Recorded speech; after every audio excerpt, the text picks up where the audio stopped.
Atahukumiwa kwa kutoliheshimu taifa lile, pia na bendera yake. Vivyo hivyo atahukumiwa mtu ajifanyaye mjanja kwa kusema siku ni siku ya saba siyo bora sana. Vivyo hivyo Mwenyezi Mungu kaitenga siku ya saba iwe ni sabato kwake, pia kwa watu wake. Kwa nini nijifanye mjanja nikisema siku ni siku? Watazamaji, na wasalimu katika jina la Yesu.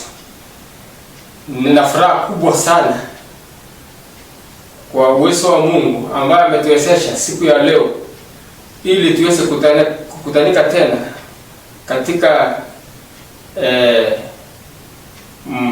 wakati huu unapotazama runinga yako ili tuweze kusikia injili ya milele.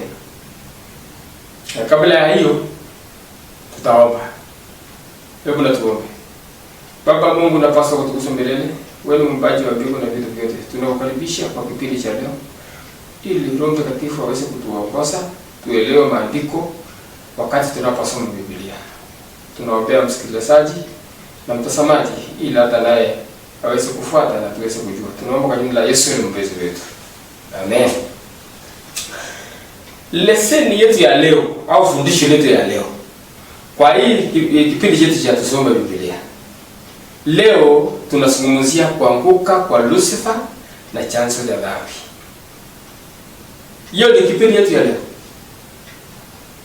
Wakati mwingine tuliangalia juu ya muumbaji na uumbaji, lakini leo nataka tuangalie na tusome juu ya kuanguka kwa Lucifer na chanzo cha dhambi.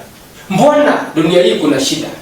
Mbona katika ulimwengu huu kuna kilio, kuna magonjwa, kuna nini? Ni nani alileta shida hii?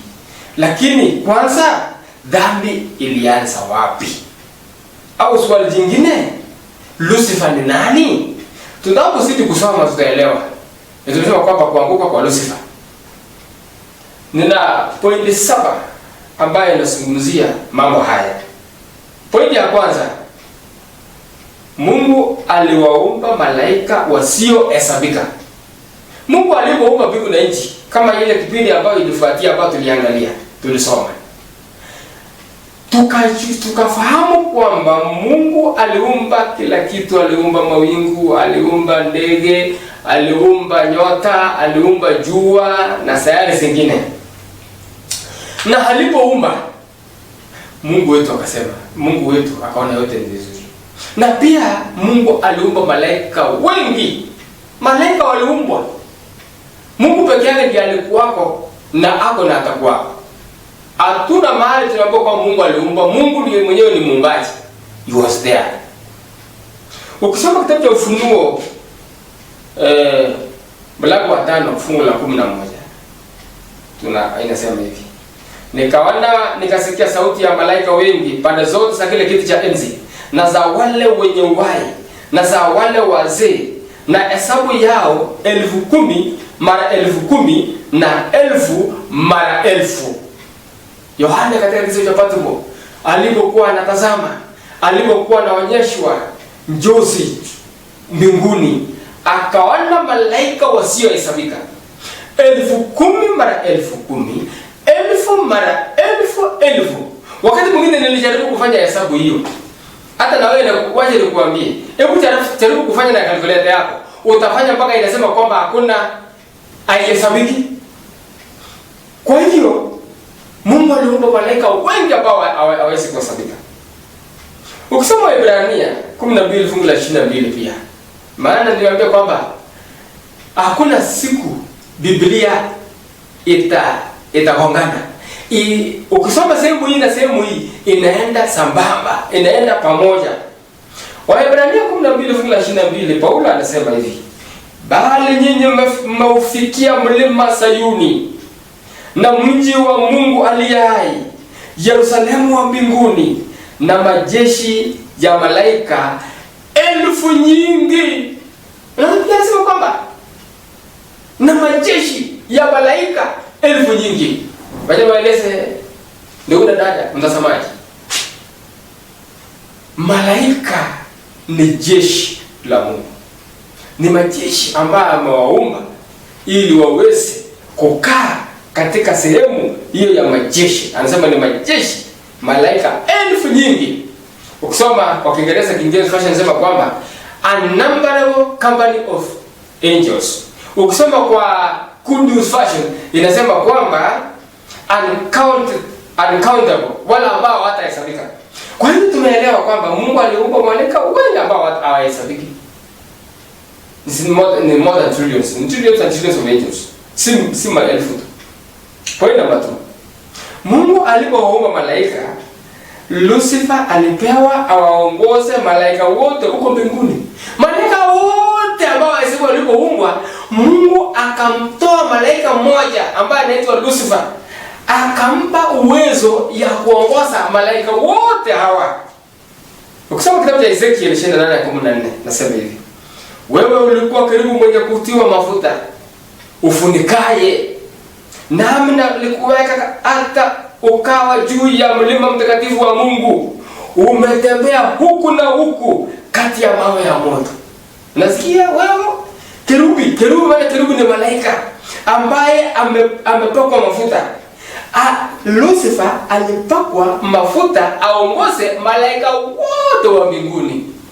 Alikuwa ni kiongozi ya jeshi lote la mbinguni ambao yeye aliumbwa, lakini pia anaabudu Mungu maana aliumbwa.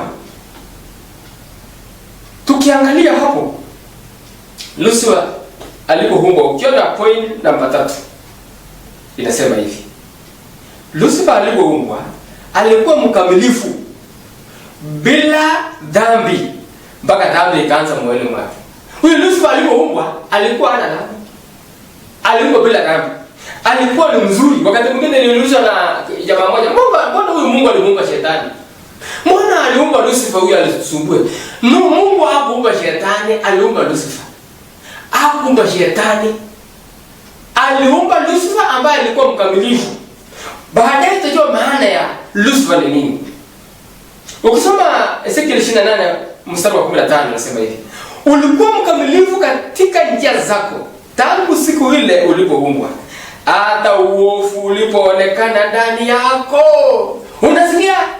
Lucifer alikuwa mkamilifu. Let me tell you my friend, Lucifer alipoumbwa alikuwa mkamilifu. Hakuwa na shida, hakuwa na dhambi, hakuwa na hakuwa na kasoro. Kwa hivyo tusimlaumu Mungu, tuache Mungu hapo ana shida. Mungu hawezi kuumba mabaya. Ukisoma pia Isaia 14:13 nasema hivi: nawe ulisema moyoni mwako, nitapanda mpaka mbinguni, nitakiinua kiti changu juu kuliko nyota za Mungu, nami nikatakiti juu ya mlima wa mkutano katika pande za mwisho wa kaskazini. Shida ilitoka wapi? Ilitoka kwa moyo wa Lucifer. Nawe ulisema moyoni mwako. Wacha nikuoneshe msikilizaji, Mungu wetu si Mungu dikteta. Mungu anapoumba mwanadamu, alipoumba malaika, aliwapa nafasi ya wao kuweza kufikiria. Hakuumba mwanadamu na malaika wao kama robots ambao una switch anatembea, una switch. No, alikupatia uhuru wa kufikiria. Lucifer alipewa uwezo ya kufikiria, alipewa moyo wa wewe mwenyewe kuchagua. Lakini tunaambiwa Lucifer aliumbwa bila dhambi, aliumbwa bila uovu, lakini dhambi ilitoka katika moyo wake. Inaitwa siri ya uasi. Kwa Kiingereza inaitwa mystery of iniquity. Mystery, yani ni ile siri ambao ni siri ndani ya siri ambao siri isikueleweka. Ndio kiasi katika moyo wa Lucifer. Lakini aliumbwa akiwa mkamilifu. Point namba 4 inasema hivi: kiburi kilikuwa ndio chanzo cha kuanguka kwa Lucifer. Kiburi ni chanzo cha kuanguka kwa Lucifer. Bali wewe sisi. Hata ukiwa nyumbani kwako, au uwe tajiri. Alafu siku mbili unaanza kusema kwamba hakuna mwingine kama mimi. Mimi nina pesa. Mimi nina nini, mnaniona? Hapo utaanza kuanguka. Kiburi ni chanzo cha kuanguka kwa Lucifer. Ukisoma Ezekiel 28 fungu la 17 inasema hivi. Moyo wako uliinuka kwa sababu ya uzuri wako. Umejaribu hekima yako kwa sababu ya mwangaza wako. Nimekutupa chini, nimekulaza mbele ya wafalme wapate kukutazama. Moyo wako uliinuka. Moyo wa Lucifer uliinuka. Kwa sababu ya uzuri wake. Wacha nikueleze. Lucifer alikuwa mzuri sana. Alikuwa mrembo sana. Aliumbwa na tena alikuwa anamwangaza. Alikuwa anamwangaza kuliko malaika wengine wote. That's why malaika wengine walimpenda. Malaika wengine walimheshimu. Maana pia alikuwa ni kiongozi. Lakini Lucifer mwenyewe alikuwa anatakikana aheshimu Mungu na waongoze malaika wengine wamsujudu Mungu. Lakini moyo wake uliondoka kwa sababu uzuri wake. Yes. Wakati mwingine unaweza mtu afanye kazi. Au manager ya shamba yako. Shamba kama yaka 100. Au umpatie ofisi yako. Lakini ataendelea, kazi ikiendelea, itafika wakati anaweza kutaka kuwa kama wewe. Aanze kusema no. Hapo itakuwa ni shida. Lucifer mwenyewe alihitaji. Aliona uzuri wake. Na yeye alikuwa mzuri. Bali nawaambia ndugu zangu na dada. Ukijiona sura yako, usijiangalie sana.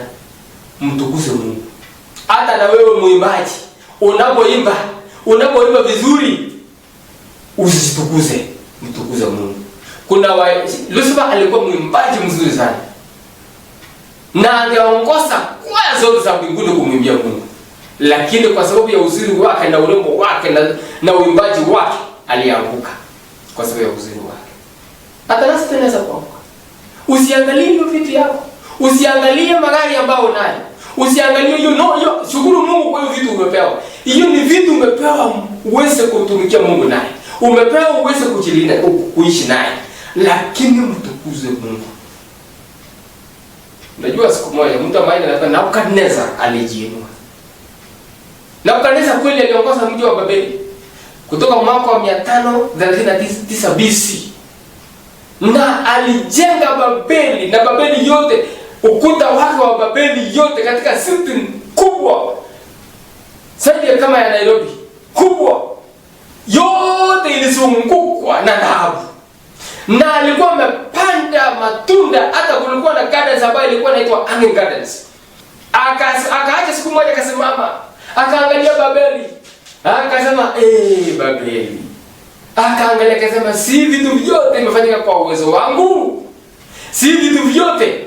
Wakati huo sauti kutoka mbinguni akamwambia, Nebukadnezar, kwa maana umekuwa na kiburi, utabadilika kwa mnyama na utakula nyasi kama mnyama miaka 7. Kiliangusha Nebukadnezar ni kiburi. Kulikuwa na wimbo zamani nilikuwa nasikia wakiimba, kwa sababu ya kiburi Shetani katupwa chini kwa kutaka kuwa sawa na yeye Mungu muumba. Alikuwa anataka kuwa sawa na yeye Mungu muumba. Ni kwa sababu ya kiburi. Hebu soma Isaia 14 fungu la 12 mpaka 15. Nasema, jinsi ulivyoanguka kutoka mbinguni ewe nyota ya alfajiri, mwana wa asubuhi. Jinsi ulivyokatwa kabisa ewe uliyewaangusha mataifa. Fungu la 13. Nao ulisema moyoni mwako, nitapanda mpaka mbinguni, nitakiinua kiti changu juu kuliko nyota za Mungu. Nami nitaketi juu ya mlima wa mkutano katika pande za mwisho za kaskazini. 14. Nitapaa kupita vivimo vya mbinguni, nitafanana na yeye aliye juu. 15. Lakini utashushwa mpaka kuzimu, mpaka upande za mwisho. Nasikia anasema kwamba Lucifer alisema nini? Alisema nitapanda. Ndio anasema kwamba jinsi ulivyoanguka, kwa sababu ulijiinua. ukasema nitapanda mpaka juu, ukasema nitakuwa kama Mungu, na Mungu alikuumba. Unawezaje kuwa kama Mungu? Unawezaje kuwa na kama muumbaji wako? Lakini akasema nitapanda mpaka juu kuliko nyota za Mungu. Nyota za Mungu ni malaika. Malaika wote akasema nitafuta malaika niende mpaka niketi juu, mpaka hata niketi kaskazini. Lakini akaambiwa utashushwa mpaka pande zote za mwisho. Lucifer alianza mambo ya kiburi katika moyo wake. Mtazamaji, nataka niwaambie, ukipewa uongozi, tambua mwenye amekupa uongozi, heshima. Heshima. Wakati mwingine tunaweza kuwa na kiburi. Tumejiinua. Kuna hata watu wamejiinua wasema hata hawajui Mungu. Hata hawataka kujua.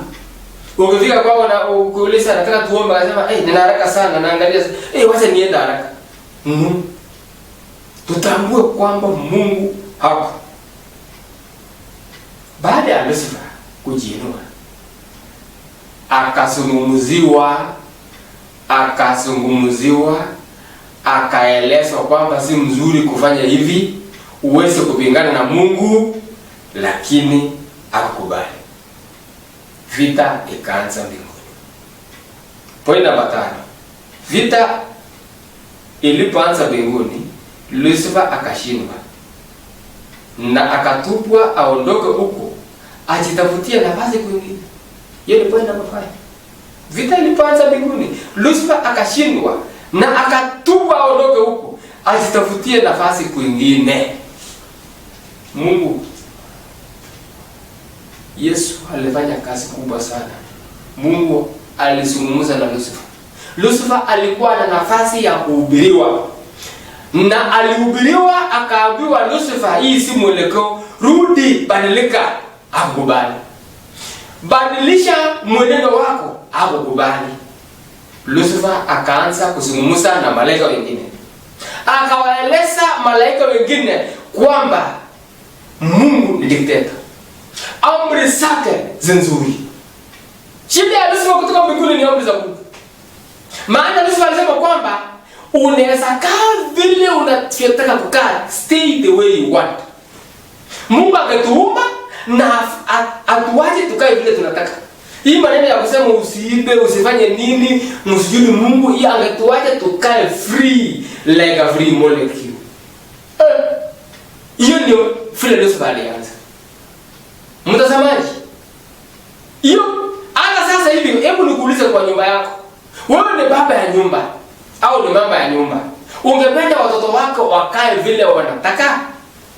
Mtoto wako msichana afike nyumbani saa 6 ya usiku, akule chenye anataka, akunywe pombe, akae kwa kiti ya kila mtu. Utashangaa kijana yako anaenda kwa room yako, anakaa anaketi huko, unashangaa bathroom. Unaweza fanya anything. Au hata mahali ya kukalia sitting room inaweza kuwa bathroom. Haitawezekana. Kuna sheria ya kila familia. Kuna sheria. Lucifer akakatai. Maana Mungu aliisha amri zake. Lucifer akaanza kuambia malaika wengine, tungekuwa free kama mimi ningekuwa kiongozi wenu, mngekaa bila na sheria kuwasumbua. Malaika wengine wakakubali. Wengine wakakuwa na doubt. Wengine wakakataa. Kukagawanyika mara 3. Kulikuwa na doubt. 1/3 ya malaika walikubali maneno ya Lucifer. Sehemu nyingine wakawa na doubt. Sehemu nyingine wakasema no. That's why Mungu angewa shetani zaidi. Niliuliza na mwingine, mbona Mungu hakumua shetani alipoanza mambo haya mbinguni? Angemuua na wale malaika ambao walikuwa na doubt. Wangesema huyu Mungu ni dikteta, ni mbaya, ni muuaji. Kwa hivyo ilibidi awape nafasi. Hata sasa hivi apewe nafasi. Hata na wewe uone ubaya wa shetani. Hata leo uelewe ubaya wa Lucifer. Hebu soma Ufunuo 12 fungu la 7 tukisoma inasema hivi. Kulikuwa na vita mbinguni. Mikaeli na malaika zake wakapigana na yule joka. Yule joka naye akapigana nao pamoja na malaika zake. Fungu la 8. Nao hawakushinda, wala mahali pao hapakuonekana tena mbinguni. Walipigana lakini hawakushinda. Maana aliumbwa. Anaata malaika ambao walibaki mbinguni ni wengi. Ufunuo 12 fungu la 9 kusema hivi, yule joka sasa alikuwa Lucifer. Sasa tumebadilisha jina. Amekuwa joka, amekuwa nyoka, amekuwa sikia sasa. Yule joka alipotupwa sasa akapewa jina. Wacha nisome. Yule joka akatupwa. Yule mkubwa nyoka wa zamani aitwaye Ibilisi na Shetani audanganyaye ulimwengu wote akatupwa, hata nchi na malaika zake wakatupwa pamoja naye. Lucifer akatupwa, Shetani akatupwa sasa. Akaitwa joka, akaitwa Ibilisi, akaitwa Shetani. Wakatupwa watoke mbinguni pamoja na malaika zake. Ufunuo 12 fungu la 4 anasema hivi, na mkia wake alipotupwa, na mkia wake wakakota theluthi ya nyota za mbinguni na kusiangusha katika nchi. Na yule joka akasimama mbele ya yule mwanamke aliye tayari kuzaa, ili amzapo amle mtoto wake. Yule joka Shetani akatupwa na theluthi moja, au 1/3, somo kwa Kiingereza, 1/3 of the angels of heaven. 1/3 kwa malaika za mbinguni akatupwa na Lucifer. Akakuja naye, wale walikubali, akatupwa. Na wacha nikueleze ndugu yangu, Lucifer hakutupwa akuja hapa. Alitupa tutafutie bali pengine. Wengine wanasema mbona Mungu alitupa Lucifer akuja kwa dunia? Ndio hakutupwa akuja hapa. Lakini tutaona baadaye vile alivyopata nafasi hapo. Maana ya maneno katika dictionary Lucifer, wacha nikusomee. Katika dictionary wanaeleza Hebrew word means shining one or light bearer. Maana ya Lucifer kwa Hebrew, kwa Kiebrania ni shining one or light bearer katika Kiebrania. Na hata ndio tunaelezwa katika dictionary ya Kiingereza. Alafu Satan means the supreme spirit of devil. Yaani sasa amebadilika, amekuwa na roho ya shetani, ya shetani. A person with specified characteristics, a cunning old devil. Yaani cunning, yaani muongo, ya kudanganya, ya kupindua mambo isikae vile ilivyo. Lucifer chenye alianza mbinguni hakuwa mtu, alipindua mambo. Point namba 6. Adamu alipeana mamlaka aliyopewa na Mungu kwa shetani. Adamu alipeana mamlaka.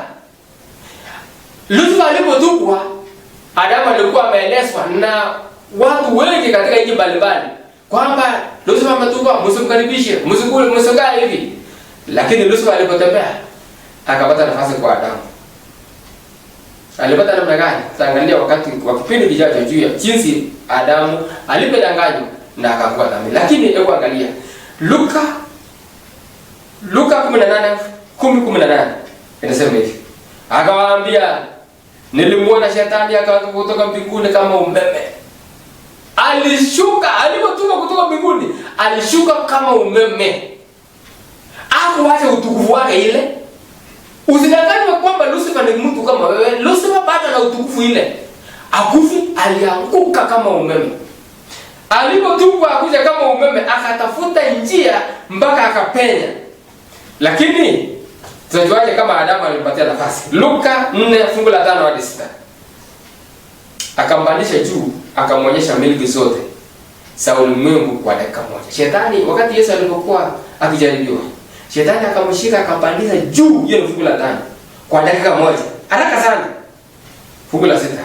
Ibilisi akamwambia, nitakupa wewe enzi hii yote na fahari yake, kwa kuwa himo mikononi mwangu, na mpa yeyote kama nipendavyo. Anamweleza Yesu, akamweleza hivi vitu vyote, nitakupa wewe enzi. Na anajua ni Yesu, alijua akizaliwa, alipanga amuue, lakini amesema kwamba nitakupatia yote kwa kuwa himo mikononi mwangu, na mpa yeyote kama nipendavyo. Iko mikononi mwangu. Nani alipewa na Adamu wakati alipokula dudu, alipoasi akawaleta mashetani wote duniani. That's why akakontrol ulimwengu, akateka nyara Ukisoma Yohana 14:30, shetani, Yesu akasema kwamba shetani sasa akakuwa the prince of the air. Akasema yeye amekuwa mkuu wa ulimwengu. Soma Yohana 14:30. Mimi sitasema nanyi maneno mengi tena, kwa maana yuacha mkuu wa ulimwengu, wala ana kitu kwangu. Yesu amesema sitasema ni kitu sana na nyinyi, maana nakuja mkuu wa ulimwengu ambaye ni Ibilisi, ambaye yeye ana neno na yeye. Yohana 12:31 pia Yesu akasema hivi, sasa hukumu ya ulimwengu huu ipo. Sasa mkuu wa ulimwengu huu atatupwa nje. Yesu alikuwa anamaanisha mkuu wa ulimwengu huu kama ni shetani mwenye ameshika ulimwengu. Tasema katika ulimwengu unaona watu wengi. Ukiangalia hata dunia hii, watu wengi, hata unasikia wasee wa zamani wanasema kwamba tunataka tumsikie wasee wetu. Wale wa zamani. Mashetani ndio waliongoza ulimwengu tangu kuanguka kwa mwanadamu. Mkuu wa ulimwengu huu. Ukisoma Efeso 2:2 inasema hivi. Paulo anasema hivi, ambao mlizienenda zamani kwa kuifuata kawaida ya ulimwengu huu, na kwa kumfuata mfalme wa uwezo wa anga, roho yule atendayo kazi sasa katika wana wa kuasi. Unasema kwamba mnaenenda, ukisikia ile mambo ulienenda zamani, tabia za ulimwengu huu, kawaida ya ulimwengu huu. Kawaida ya ulimwengu huu ni kupigana, ni kuuana, ni usinifu, ni uongo. Hiyo ni kawaida ya ulimwengu, ni kawaida. Na wacha nikueleze, hakuna mtu alifundisha tangu Adam atenda dhambi. Hakuna mtu anafundisha kutenda dhambi, anasaliwa tu. Na kwa sababu kalenda ya ulimwengu umesingirwa na Lucifer, ni kwamba vitu dhambi ikaingia hivi. Habari kutoka kwa moyo wa Lucifer. Kwa hivyo yeye atendaye kazi katika wana wa kuasi. Shetani anatenda dhambi. Kama tunazidi kuasi, tunamfanyia shetani homage. Pointi ya 7. Yesu alikuja kuokoa mwanadamu kutoka kwa minyororo ya shetani, na hukumu yake ni moto wa jehanamu. Kuna mambo ambayo yamekuja kufanyika hapa. Yesu alipokuja dunia hii, alikuja kututoa katika minyororo ya shetani. Kwa maana tumefungwa katika prison ya shetani. Amekuja kututoa. Amekuja kutuokoa. Ukisoma Yohana 16:11 nasema hivi, kwa habari ya hukumu, kwa sababu yule mkuu wa ulimwengu huu amekwisha kuhukumiwa. Mbona Lucifer au shetani amekwisha kuhukumiwa? Shetani amekwisha kuhukumiwa kwa sababu alizungumziwa zamani, atubu akakataa. Alimaliza wakati wake wa probation time. Wakati wake wa mlango wake wa neema. Yake ilifungwa na alifungia mwenyewe. Ndio sasa hukumu yake inaanza. Hukumu yake ni kuhukumiwa tu. Lakini mwanadamu probation yake haijaisha. Bado tuna wakati. Kwa hiyo ndugu na dada, usidharau mtazamaji. Hata kama wewe ni mbaya namna gani, kama wewe umetekwa nyara na shetani, wewe si shetani. Hata siku nyingine ndugu zangu, wacha nikueleze. Kama wewe ni mhubiri, ama wewe ni umeokoka, usimuite mtu ambaye hajaokoka shindwe, usimueleze shindwe, usimwambie Ibilisi. Nilikuwa nasikia mwingine anaambia mama mmoja Ibilisi. Hata nikamwona mwingine akizungumzia mlevi, akamwambia mlevi wewe Ibilisi. No. Mlevi si Ibilisi. Utasikia mtu anaambia mtu shetani. No. Huyo ni mtoto wa Mungu. Usije ukamtusi mtu shetani. Hata kama amekukosea, usimuite shetani. Ni mtoto wa Mungu. Alitekwa tu nyara, ombea ayabadilishwe. Isaya 42 fungu la 7 sema hivi, kuyafunua macho ya vipofu. Yesu anasema nilituma kuyafunua macho ya vipofu, kuwatoa gerezani waliofungwa, kuwatoa walioketi gizani katika nyumba ya kufungwa. Walio gizani katika nyumba ya kufungwa. Hii dunia hii ni nyumba tumefungiwa. Ukisema Petro anasema kwamba ni Satan's prison. Hii dunia hii shetani aliteka nyara, na angeteka nyara miaka yote. Lakini tunaambiwa kwamba Yesu siku moja atafungua sisi. Hatutakuwa na shida hii dunia hii, hatutakuwa na magonjwa, kuzikwa, kifo, njaa, kupigana kwa ile dunia siku zote itaisha. Itaisha siku moja. Yesu alipokuja akaenda msalabani akasema ninaenda na nitarudi niwakuje niwachukue. Akirudi atakuja kusimamisha kadi ya shetani. Shetani achepewa aishi dunia miaka yote. Wale watu wanasema kwamba Yesu hawezi rudi ni kwa sababu hawakubali kwamba matendo ya shetani ni mbaya na itafika mwisho wake. Kutakuwa na mwisho. Waebrania 2:14-15. Basi kwa kuwa watoto wameshiriki damu na mwili, yeye naye vivyo hivyo ambaye ni Yesu ashiriki hayo ili kwa njia ya mauti amharibu yeye aliyekuwa na nguvu za mauti, yani Ibilisi. Huyu ni Yesu aliyevaa mwili ya mwanadamu akakuja duniani ili amharibu mwenye nguvu ya mauti ambaye ni shetani, ambaye ni Ibilisi. Fungu la 13 katika Waebrania, awaache huru wale ambao kwamba maisha yao yote kwa hofu ya mauti walikuwa katika hali ya utumwa, ili waokolewe wote ambao wamekaa katika hali ya utumwa. Kukaa katika dhambi, ndugu yangu, ni utumwa. Tumetekwa nyara katika dunia hii. Mwanadamu ametekwa nyara na Ibilisi, na that is why dhambi imemweka akae katika njia mbaya. Ukiona mtu akikasirika kabisa mpaka anashikwa na pressure, ni kwa sababu ya utumwa.